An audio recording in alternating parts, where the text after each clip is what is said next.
Greetings, everybody. It's Tuesday, and we're excited for another episode of Close of Business Tuesday. It's been an incredible week, and it's really been, in some unfortunate ways, an incredible year. This week, you probably know in Houston, it's been CERA Week, and it's pretty incredible. First of all, congrats to Dan Yergin and Jamie Rosenfeld and team for an incredible conference.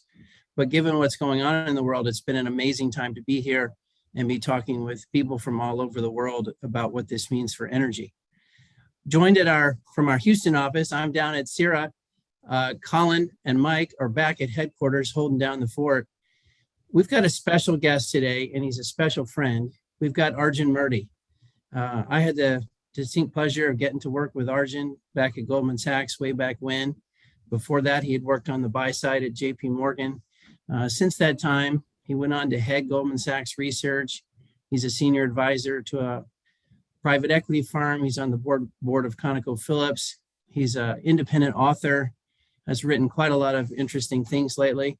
And we just couldn't think of anybody better to help us sort through this complicated energy world right here, right now than Arjun Murti. So Arjun, let me just pause and say thank you so much for joining. You've been a great friend to all of us, particularly to COBT, and we're delighted to have you back. Great to be here, Maynard, and congrats on starting Veridan. Well, we're having fun, Arjun, and we'll get into some big fun with you here in a minute. Mike and Colin, you and I and Jeff Tillery, we've been down here, and Todd absorbing all this.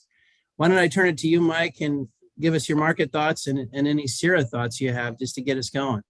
Yeah, just kind of give you an update of what's happened since the last time we filmed last Tuesday. There's been a lot of volatility, as you know, and that's probably an understatement if anything. But, just give you some idea of what crude's done over the last week or so. We're up about 20%, to 125 roughly on WTI, a little over 130 on Brent. The other thing that's really interesting is natural gas is actually down since we last talked. European natural gas is up around 70%. German electricity prices are up around 70%. And the other thing is, if you look at the, Bloomberg Commodity Spot Index, it's up about 10%, but that is the highest level on record. So it just tells you this is just not an energy thing. This is stuff that's going on in ags, industrials, and so forth. Now the other thing is, if you look at the XLE, the XOP, and the OIH, energy type indices, they're up too, but they're lagging crude oil. And I think, one of the reasons why people think this spike, they're not chasing it.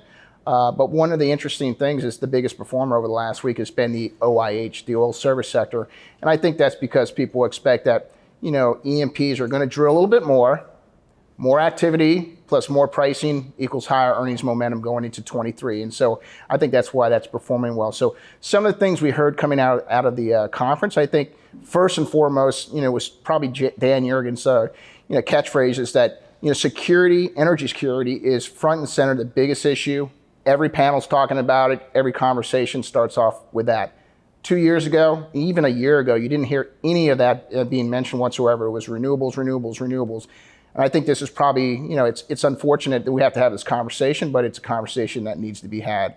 One of the, a couple things that we're also hearing out of there, I think OPEC. OPEC is saying, Barkindo is saying that, OPEC cannot displace 7 million barrels of crude oil from Russia. We just cannot. The U.S. in combination with OPEC is not going to be able to replace those barrels. And so this is not an issue that's going to go away. Yeah, there's been a price spike, but it's going to be here probably for a while.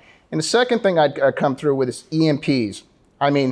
We do think the E&Ps are going to spend a little bit more, but they really have been at this conference saying, we really are not going to be spending that much. Our investors are really not telling us to spend right now, even on the spike.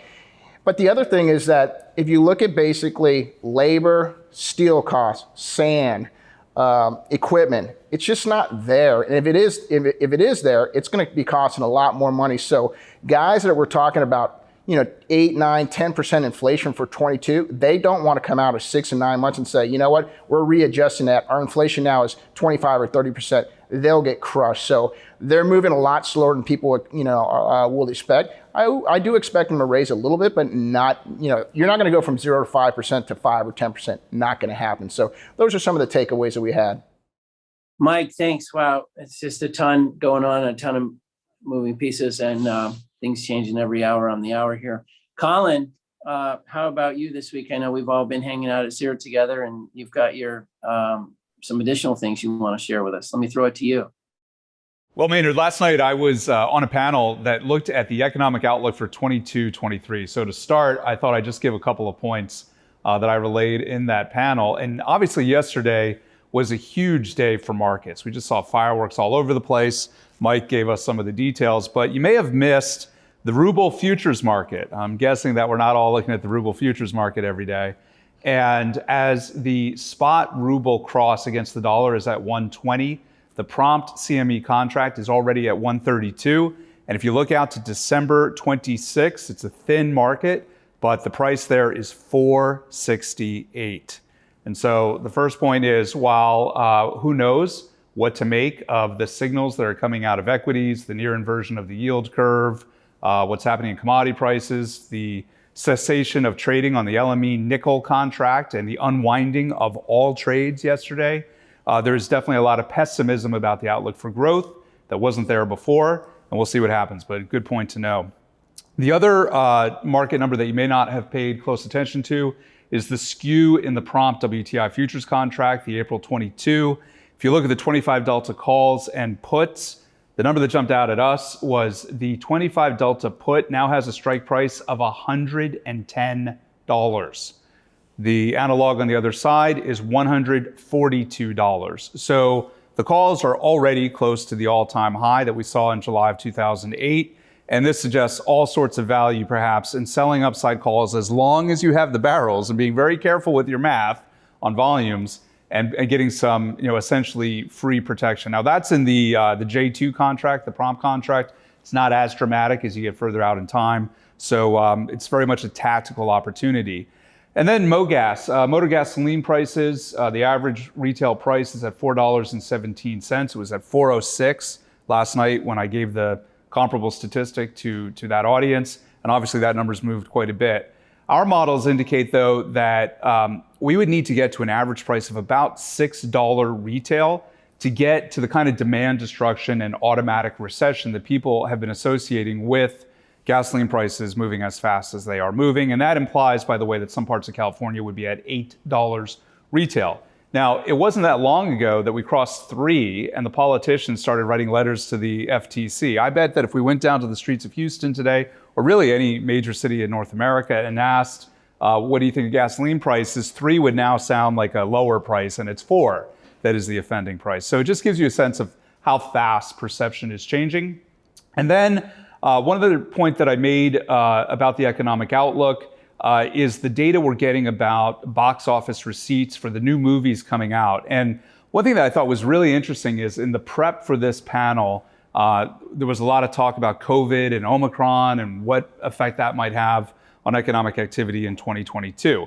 That's because the planning was a month ago. We didn't even talk about COVID. It did not come up once in looking at the economic outlook. So that was an interesting anecdotal.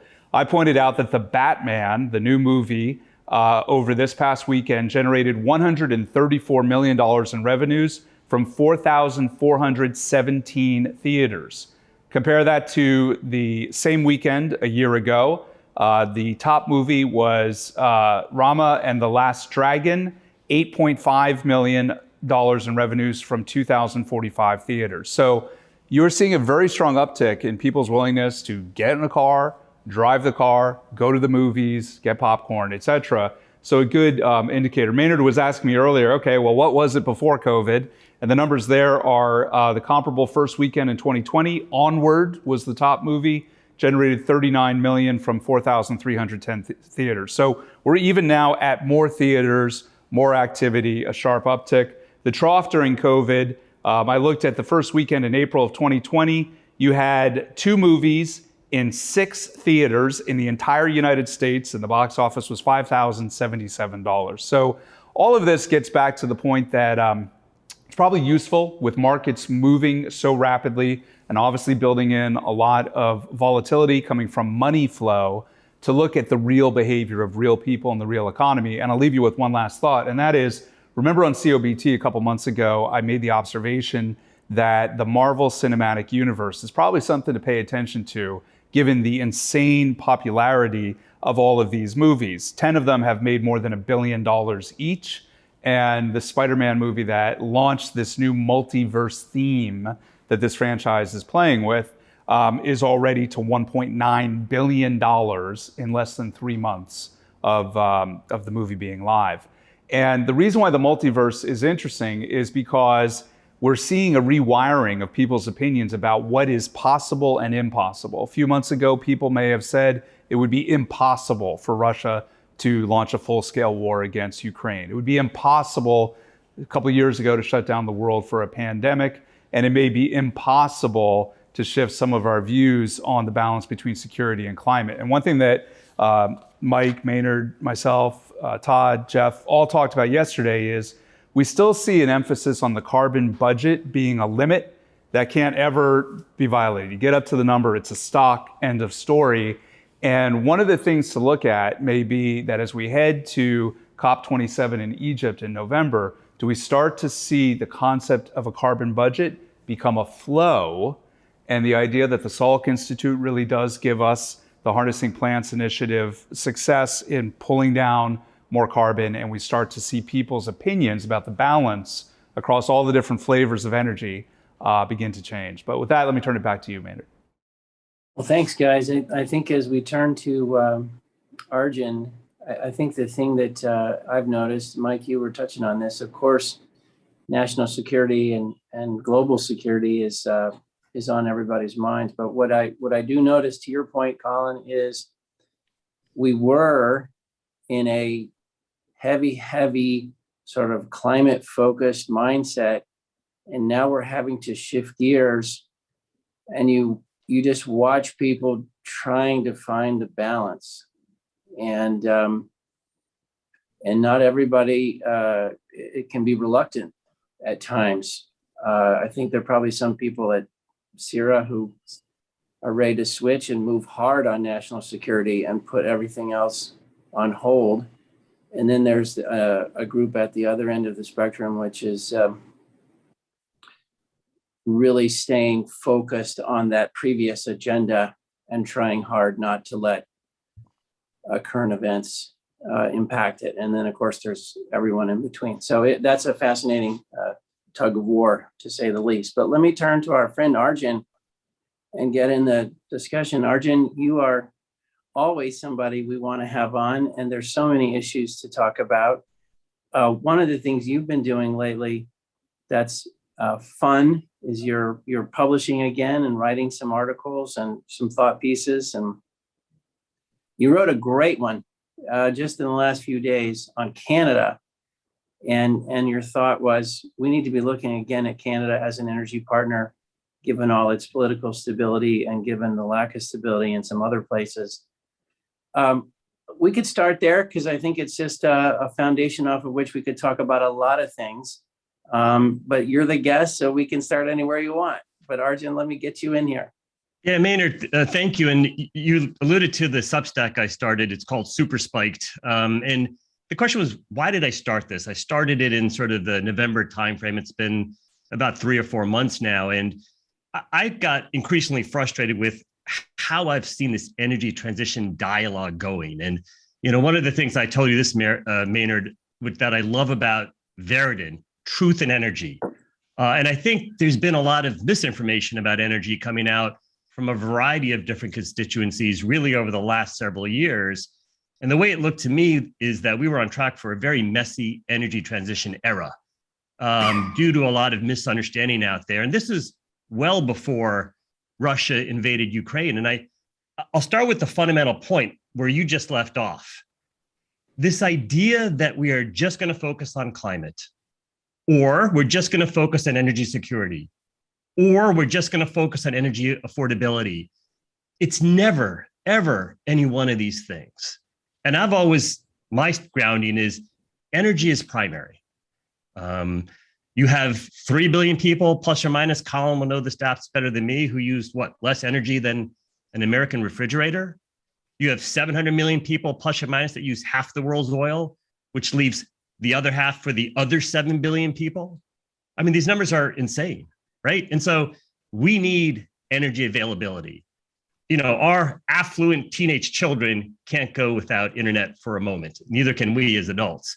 Never mind the people who do without, who are burning biomass in their houses. Do you think someone in India burning biomass is asking what the carbon content of their coal power is? Right? Everyone needs energy availability. Now, with that, it should be from reliable producers. It should be from secure producers. There is as well a negative externality of too much CO2. So none of this is to say all we need are fossil fuels or all we need is drill, baby, drill. That is not what I'm suggesting. I'm suggesting CO2 is a negative externality that the world needs to deal with, but we can never forget that it is energy availability, affordability, and security that is primary. And then we're trying to deal with this negative externality of too much CO2. Well, I think it's a great lead in, Arjun, because it's been, and you could, as you say, you can't focus on one issue to the exclusion of all the other things that are really important. So this you could be critical of single-minded approaches, whatever they are. But I think it's come up at least a couple of times in forums here at CIRA that this approach we've had on climate first or climate primacy, it hasn't been working. And this is a pre-Ukraine comment, even a pre-European energy crisis comment. And ironically, the people who should be most focused on readjusting, if that is your issue, if climate is your number one issue, you're only going to get good solutions if they are holistic. You can't push something that's only about that. But that's starting to come up here. That's the type of dialogue that has entered the discussion. The other one, I'll throw one out at you. The Petronas CEO made a great comment. He said, for too long, we've let perfect be the enemy of good when we're making decisions. But there's a little more fodder for you. I think I'm just agreeing with you and throwing in some CIRA context. But those types of conversations have been happening here. Well, let's talk about the types of policies we've had. And again, it's been a motivation for me to start writing again. We've had policies that have essentially disincentivized supply of traditional fuels from countries that are governed by the policymakers, i.e. Western Europe, to varying degrees Canada, to a lesser degree the United States.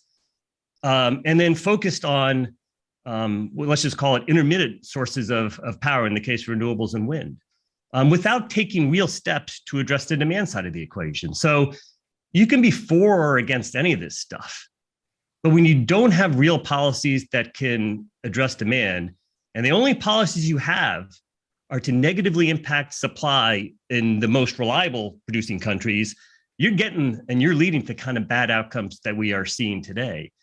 How is it that Europe could decide they want to disincentivize local natural gas production only to import more Russian production?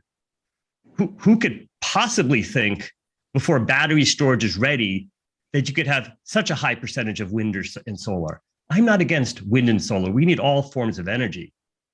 But this idea that the sun shines in the day and the wind blows at night and these things perfectly equate is absurd. It's absurd at face value.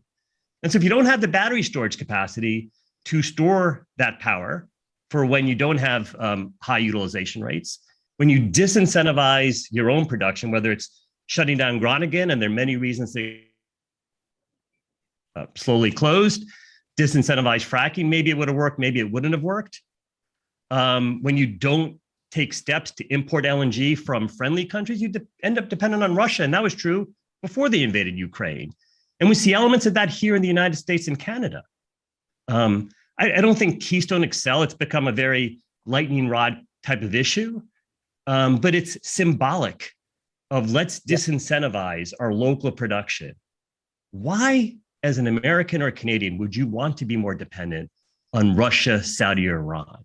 And there are many reasons that I think, but I think this sort of, well, we need to move off of fossil fuels. That's fine. But you've not taken the demand policy steps to do that, right? We've completely failed on fuel economy. We have increasingly drive SUVs and heavier cars. It offsets the natural miles per gallon improvement that would happen.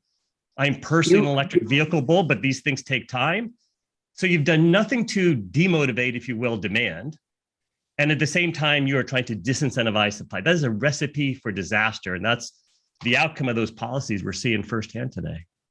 I was thinking when you mentioned fuel economy, we have a mutual friend who likes to ask the question, over the last 20 years, what has been the increase in average fuel economy in the US? And I'll let you 0.3 to 0.4%, missing the headline 3 to 4% by merely 80 to 90%, right? You could have actually delinked oil demand growth from economic growth. That's the trick. Now, listen, are we going to ban SUVs? I don't think we're going to.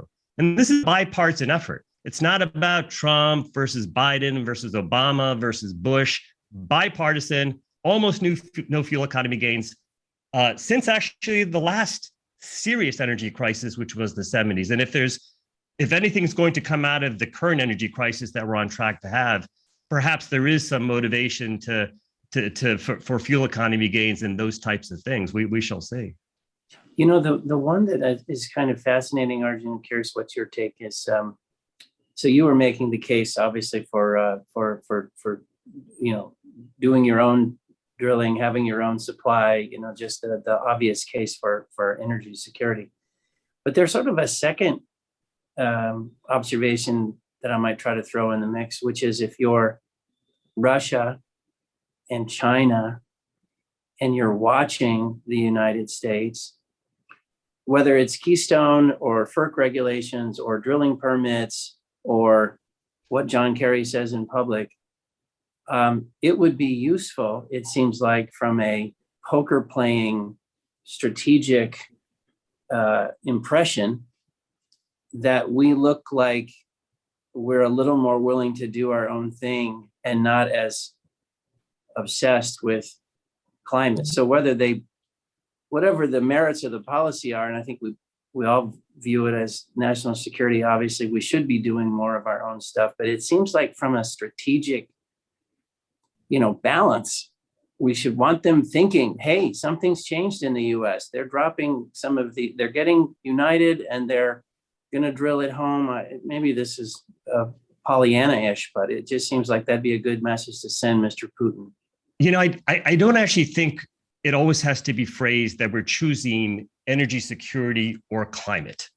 I think there's a lot to critique or maybe room for improvement for the energy industry, methane being case in point, right? So over the last decade, over the last 5 years, the E&P sector generated a 0% return on capital. Over the last decade, it was 4%. These are abysmal numbers. And it's a big reason why traditional investors have said, don't drill, give me the money back. What's one thing they could have done that might have helped?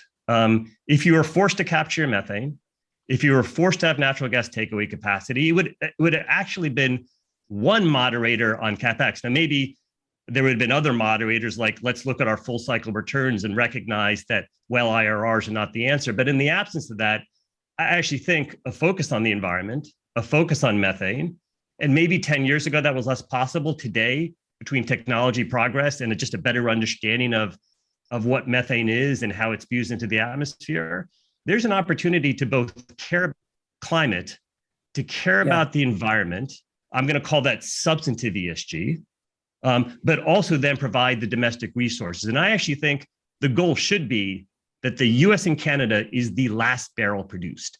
There seems to be some mantra amongst the climate people. Well, it's going to be Saudi. Why should it be Saudi?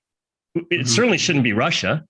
I don't think I want it to be Iran. And I'm, Maynard, like all of us here, American, so I apologize to your global audience for having a little bit of an American bias to all these comments. But why wouldn't, as a national policy, we not strive for US and Canada to be the lowest carbon last barrel produced? And it is entirely possible. Clean up the methane, the carbon capture hub, which you're already seeing the Canadian oils do. Exxon and some others are talking about that here in the US. There's absolutely an opportunity to marry these things. And if we're not going to be serious about fuel economy, which I don't think we are, maybe with spiking prices, consumers will make their own choices. And that's probably the way we'll end up doing it. Electric vehicles are going to grow over time, but there should be the idea of how do you de-link as best as you can healthy economic growth from traditional energy growth as best as you can. And that's going to be efficiency, but then have really strong domestic resource growth. So to critique public policymakers, allow pipelines to get permitted. You can hold them to whatever tough. Let's encourage Canadian supply to displace Russia. Canada's 5.5 million barrels a day. Why can't it be 11 million barrels a day? That's going to be over a decade or some type of time frame like that. But let's start building in the kind of policies that allows US and Canada to be the lowest carbon, last barrel standing, and to explicitly seek to displace Russia and perhaps other problematic countries. I'm going to pick Iran as an obvious example, and we could probably add some others to that list. And it's entirely doable with our resource base. I don't think you'd want shale on its own to do that. I think you're going to need Canada's oil sands. And when you look at the Canadian oil industry, they actually have a good track record of generating competitive returns on capital, competitive free cash flow. And that's despite all the hostility they get from their own federal government, some of their provinces, and environmentalists on both sides of the border. I think this has been the other thing. Those are all great points, Arjun. I think we're in violent agreement with you as usual, which is we need balance in all this. And my point was, it'd be nice to show the other side that national security has re-entered our energy picture. The other talk at the conference is all these discussions of, the US is talking to Venezuela. The US has been in negotiations with Iran. You get this feeling that the United States is roaming around trying to find barrels that can replace Russian barrels, seeing, how many barrels we have to replace. But you kind of pause sometime because I think we all saw the president's speech, and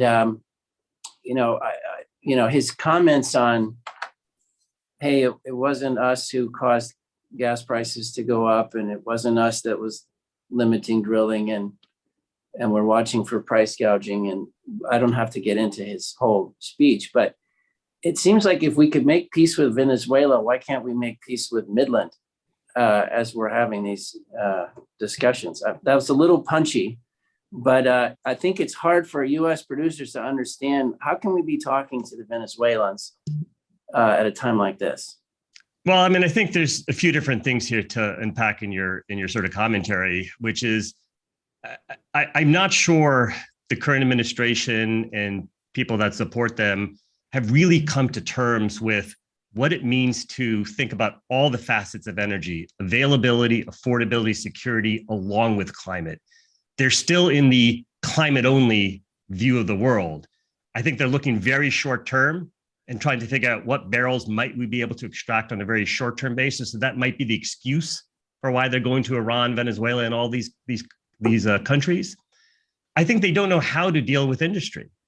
And so you'll hear the pushback from, let's just call it moderate Democrats, that, hey, it's a private industry. They're going to do what they want. It's up to their shareholders. And I think that's a very narrow view of the world that might be true in normal circumstances, but is definitively not true at a time of war and crisis and peril. And I think there is an opportunity for the US government to interact with the US oil industry, same thing in Canada, and to figure it out. There is no short-term solution to displacing Russia's 5 to 7 million barrels a day of exports. We can debate how much would still flow into China and India and elsewhere, but some meaningful quantity of Russia to displace it, it's a 5 to 10 year kind of thing. And it is the kind of thing we should be working on. And I think you can go after it without sacrificing some of the environmental objectives.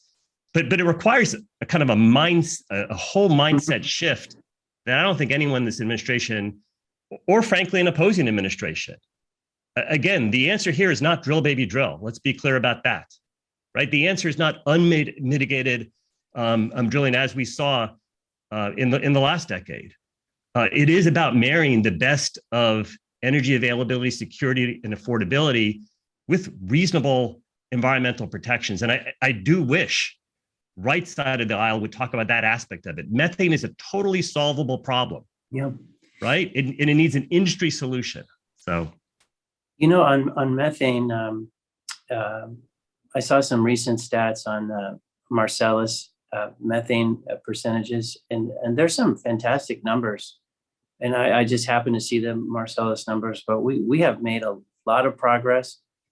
I think that is the other thing we've been looking for here is, the tug of war. Like, can we just completely embrace natural gas as a solution, stop reluctantly embracing it or having mixed feelings about it? And I guess my rough summary would be, I think there's improved attitudes around natural gas, but there's still some reluctance. You hear about the Europeans saying, well, maybe we'll just stick with coal until we go all renewables. There's some talk like that, which is, kind of surprising, honestly. But do you have any, you're watching everything, any updated natural gas sentiment thoughts for us?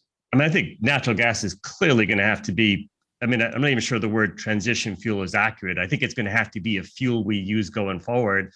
Again, I'll be critical of the domestic industry for slow footing methane.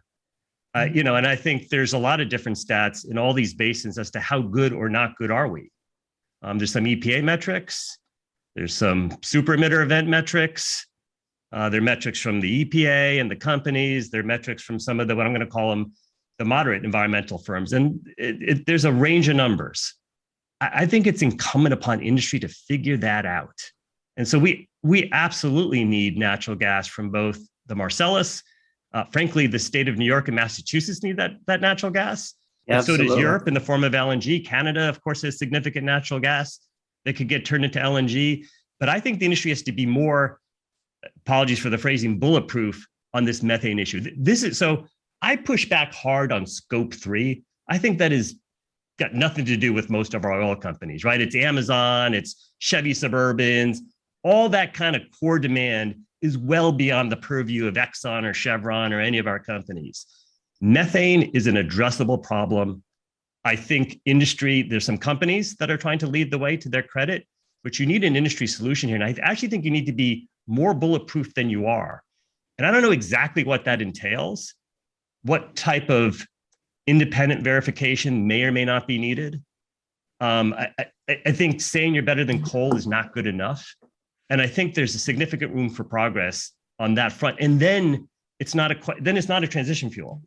It's a fuel we have 5 billion people in the rest of the world are going to need the power. They're going to need natural gas. If China and India are ever to get off of their coal, which is going to be very hard since they've got a lot of it, it's very cheap, it's in their countries, and there are a lot of jobs associated with it. Natural gas is absolutely going to have to be part of that solution. I think for the United States and Canada specifically, figure out methane. And it's not enough for just the companies to declare their metrics. Independent verification, whatever technology is needed, and it's going to progress, figure that out. So then you're bulletproof. Stop blaming Biden. There's lots to blame him for. But this is where we need to be part of the solution, and we need to move forward. Substantive ESG, not the virtue signaling nonsense. Substantive ESG is what we do need here. I mean, I totally agree. I say that too much with you, Arjun, but it's true. It just seems like once we get natural gas squeaky clean, the way we could make it, then you've got a category killer as it comes to energy. One question. Nuclear tends to be on the purview of, I think, certainly I was never a nuclear analyst personally, but obviously nuclear power is going to have to be part of the solution here if people really want carbon-free energy. So one thing you use the expression mind shift. You've got to switch gears, and that's hard for everybody to do. And that's been part of this conference, is looking to see if, for instance, can people move to the mind shift that, hey, this is actually war, and we need to stop the nonsense. So you kind of watch that tug of war, and it looks like some people are there and some people, still aren't, honestly. And that's obviously been a problem for us. When you've seen people successfully mind shift, because in your research career, you had big moments of, I remember it's not another stupid oil price. And then you had some of those famous oil calls. You did some good mind shifts in your life. how do people mind shift and shake off, bad thinking or old thinking? I think it's hard to do as a general commentary. Look, I'm still an analyst, is how I describe myself. And as an analyst, it may not sound like it based on my commentary, but I'm actually not necessarily trying to advocate or an activist. It is about trying to figure out what are the outcomes and trying to make the right calls. And when you try and make calls, and sometimes the calls don't work out, I think you do have to do self-reflection. And it's probably what's most troubling about, I'm going to call it, our global elite ruling class here, the lack of self-reflection. I wrote, one of my Substack notes was dumb calls I made as an analyst. It was about a terrible call I made on Occidental Petroleum. And actually, Maynard, I got both sides of the call wrong. So we were negative when the stock was doing well. And the second we turned positive, the stocks started doing poorly. So I can have a part two about, how I continued to get the call wrong over the subsequent 5 years. But you have to, I'm not seeing that amongst a lot of the global elites. I think where I have confidence is I think regular people are capable of figuring this out. There's an assumption that we need the IEAs to tell us things. I think the IEA does a great job with historic data. It's always why I've used them. I've never relied on them for their forecast, even 1 year out, right? Let alone 10 years out. They can say whatever they want. I think I'm extremely grateful that my parents emigrated to the United States and not to Europe, because Europe does seem more reliant on this bureaucratic class. And I don't know how they overcome that. I think that's a big challenge. I think here in the United States and Canada, I have a lot of confidence that regular people will figure this out. And I don't think people want no environmental protections. I think they want us to have a low carbon future, but they're going to want energy first. So you damn well better have their power on and their gas tanks filled at a reasonable cost. And over time, electric vehicles might become more affordable for not just the elite of the world, right? And so we will slowly over time. I am confident regular people will figure this out. I think the other mind shift switch, I'll confess to hoping for, is a moving to a mentality of because you hear John Kerry was here, and a lot of his drumbeat was that we are falling behind. We've got to pick up the pace. We've got to move faster, and he stopped talking about 2050, and he started talking about 2030. So sort of like we've got a checkpoint coming, and we need to dial up the intensity. These are my words, not his. So when you hear that, you expect people, if that was really the case, that we all embrace that, you expect them to say, all right, we need to start maximizing every dollar we spend. Let's make sure that it reduces the most CO2 and provides the most power, the best trade-off. Let's go planet-wide, making sure we spend our money in the most efficient, quickest, most impactful way. And when you say stuff like that, there's tepid applause, I guess, is what I would say. It doesn't seem like the world is there yet. What do you think about that one? Are we going to remember cost benefit somewhere in here? I think we're already being reminded of it, right? That again, if you're going to only focus on, for example, solar and wind, and it is not to pick on those technologies, but if you're only going to focus at that and have some, ideological, puritanical view that you can have zero fossil fuels to go with that, you're going to end up as Europe is right now. And I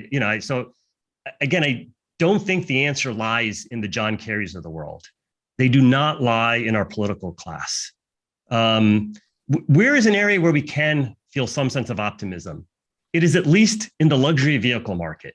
This one small segment, Elon Musk has shown, if you make a car, God forbid people actually want to drive, they will buy it, even if it's more expensive. Now, the problem is how scalable is that down to the mass market? How practical is that in the developing world?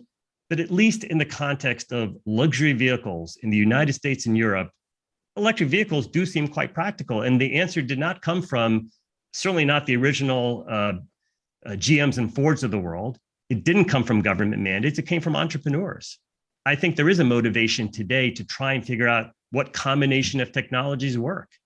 I think there is a requirement to become over time less carbon intensive. I applaud the Canadian oils for trying to figure out a CCUS hub, right? So what's the knock on Canada? When you combust the barrel, it has 550, I believe it's grams of CO2 equivalent per barrel, and you forgive the exact metric. Russia's 450.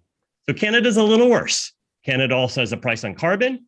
The companies invest in wind and other renewables, and they're also doing a CCUS hub. And so when I look at the aggregate of Canada, I think they're addressing their slightly worse wheels to wheels CO2 emissions. And clearly it's, I think, a preferred source of supply on the geopolitical side. So how do you reflect that into your analysis? And I think it is going to be entrepreneurs. It is going to be technology. The answer is not in the elites or the ruling class. There's no way it is. It never has been. It never has been. Arjun, I really appreciate you being here. One of the questions is maybe a really 20,000 foot level question, but do you think that, energy consumers are kind of ignorant of where energy actually comes from? And we're just getting a lot of disinformation. And I know the industry is not sitting out there right now basically pumping their fists at 120 oil saying this is fantastic. I fear that, most of these CEOs are sitting there going, oh my God, this is probably the worst thing we want to have happen at this point in time. And they've been really level-headed on the conversation, but no one is reaching out to them. I mean, we're reaching out to Iran, we're reaching out to Venezuela, back what you said, the sort of, the global elites, the basically ruling class, stuff of that nature. What does it take to change? Do you think that we're just not getting the right news? The conversation is the wrong conversation. Obviously, we started Veriton to have that truth in conversation to guide that path. What does it take to really change it going forward? And do you agree with that statement that the energy consumer is generally ignorant about what's going on? I mean, we're coming off this, it's a great question. I think we're coming off this extended period of where prices were low and you could just take energy for granted. And therefore, especially in the United States, Europe, the richer Western countries, the folks could just shift to that marginal issue of climate. It's a big issue, but we took for granted that supply would be there, affordability would be there, and that we could then try and figure out how do you make this less carbon intensive.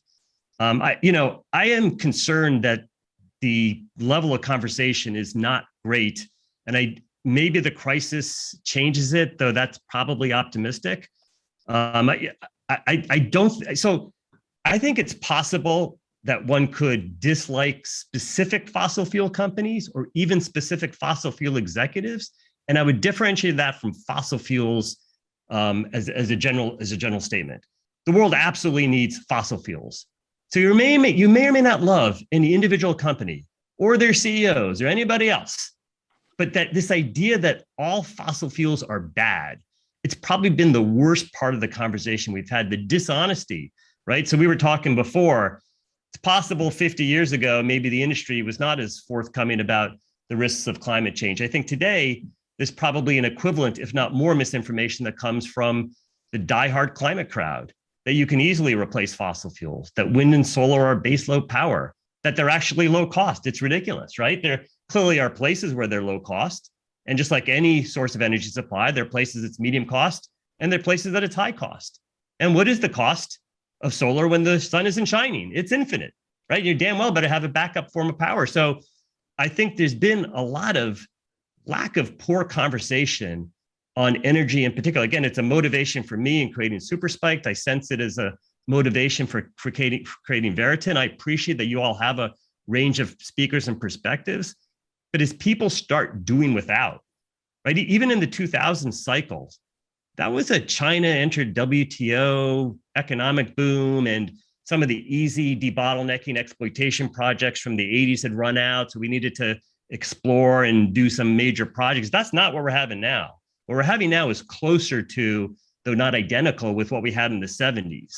And when you do without, when you have the risk of real shortage, I think people's knowledge level is going to ramp meaningfully. So whether John Kerry or any specific global elite, Fatih Birol, whether they get it or not, I think regular people are going to get it. And I have a lot of optimism that they may not be as knowledgeable about energy, but they know when their gas tank's empty. And they know when the power has not come on. And we're actually pretty fortunate that we're not experiencing shortage right now. I think Europe is especially fortunate that they had a mild winter and are not facing shortage. So I think whether the overall conversation improves or not, it's going to de facto become more balanced going forward. And I think there's a real wake-up call here about the need for energy in all its forms. Yeah, Arjun, I mean, those are just such amazing comments and well taken, that faith in the common person over self-anointed elites. We attended a session today at CIRA about the price of carbon credits, carbon markets. And I have to say, compliments to every single person who was on that panel. It was thoughtful. It was really interesting. But to your point, even though they talked intelligently about the social cost of carbon, no one talked about the value of human rights or the cost of not having human rights. And if you take the human rights indices from any of a number of independent organizations and create an oil cost curve or a gas cost curve, what comes out is verification of your point, that Canada is number one, the United States is number two, and Norway is number three. So, if you include all of the holistic kind of heuristics that Maynard's talking about, then I think we can all agree, hey, it's good to have rule of law. It's good to have protection of minority rights. It's good to listen to the ordinary person instead of telling them what to do all the time. If you're going to go into Alaska, maybe you should ask the people in Alaska what they do and do not want. And I think that was something that came out of that panel. Two other panels that might be interesting for our audience to know. Mike and I were in the lobby of the Hilton here in Houston when the president's comments came out about not gouging customers. Literally every major CEO you could mention was in that hallway with us, and we were all getting ready to go in and listen to the CEO of Rivian, the electric vehicle maker, talk to, I don't know how many people were in the room, 1,000, 2,000. There are 5,000 people at the conference. That's what they actually were doing. There was no price gouging. There was no, I'm not listening to you. It was all the people you would want to be listening to a CEO of an EV company were actually listening to the CEO. And then the final point is, yesterday, Maynard and I were listening to the president of Colombia, and I have to confess, he was completely off my radar screen. And we were blown away at how great this guy was, intelligently speaking, extemporaneously on all flavors of energy, talking about how an El Nino event when he was a senator motivated him to get that country to have better, more thoughtful policies. And they've taken over, I think 6 years was the interval he mentioned, the renewable sleeve from 1% of mix to 20% of mix. And so, arguably, okay, maybe he's part of the elite, but there's an example of a major Latin American oil producer taking seriously the challenge and also trying to be thoughtful about the answer. And it's a little bit of a long-winded way to give you information about what happened at the conference, but that's what we saw here, and I think the audience probably would appreciate knowing that. Colin, those are all great points. And I think this, part of the misinformation campaign against fossil fuels, and I know I'm probably speaking to the audience who mostly watches this, but we're living longer, our lives are healthier. There's just no question that there's been a lot of good that have come from the fossil fuel industry. And we now have this negative externality we'd like to deal with. But we're not going to deal with that negative externality at the expense of not having available, affordable, secure energy supply. And we cannot forget that. Well, Arjun, it's hard to wrap up with you because it's so much fun. I was struck by a number of comments as you guys were going through that. We've got to pull out of you, Arjun, our tradition here on COBT, which is to get you to take a stab at what the energy world looks like in 10 years. But while you feed that into the Arjun Murti cray and get that processing, I guess when you think about the way in which this may play out, meaning everything from the security crisis and the tragedy of the invasion of Ukraine. So the geopolitical, the economic, the policy, what do you have your eyes on? Like, what are you watching for? What are you most curious about? Who's the person you wish you could hear from? Like what commodity are you checking to be a weather vane to tell us where this is headed? What do you have your eyes on these days? Maynard, it is obviously tragic and horrific what is going on in the Ukraine, and no comment I've made or any of us have made should take away from that reality. But it is also a wake-up call.